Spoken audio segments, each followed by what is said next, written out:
Iwaji Festival, New Yam Festival. The Iwaji Festival, also known as the New Yam Festival, is a significant cultural celebration in Igbo land, southeastern Nigeria. It marks the beginning of the harvest season and the abundance of yams.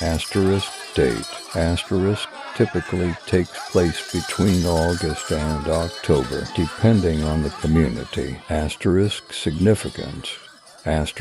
Expresses gratitude to the gods for the bounty of the land, symbolizes the cycle of life and death, fosters community unity and cooperation. Traditions. Rituals and sacrifices to the gods, traditional dances and music, feast featuring yam-based dishes, display of masquerades, celebration. The festival begins with rituals performed by the Igwe king or as chief, followed by a grand procession, traditional dances, and music. The community comes together to share yam-based meals and celebrate the harvest. Conclusion.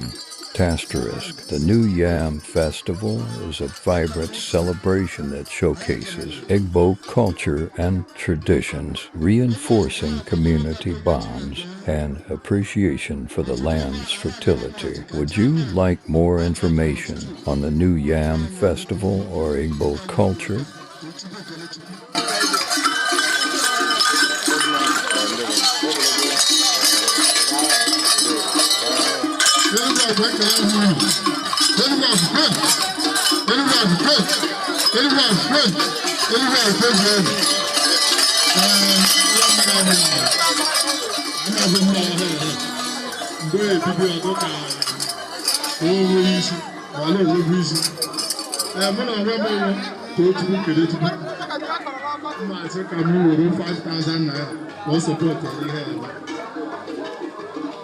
Chukwu chairman agara ọzọ ọfele o nyere 5,000 ka Chukwu kere Chukwu mkpana okwu ahụ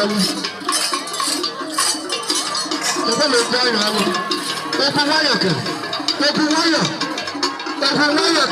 nwayọ kele anya n'ala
triangle of two.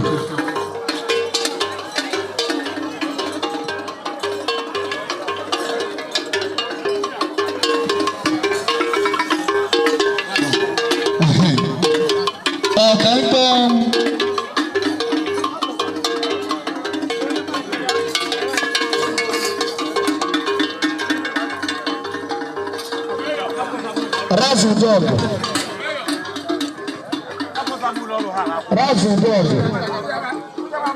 The prince. Ndokale. Na choro na kamari bolo. Shabia.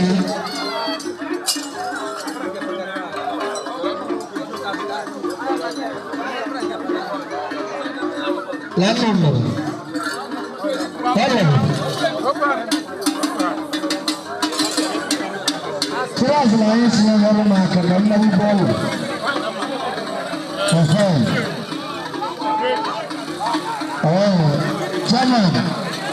Chairman, naomba mtakubali mkarazi.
The praise of our incoming praise. Almost in God will be there. The house, God, there are 10,000 naira. Over 10,000, God, I should know 200.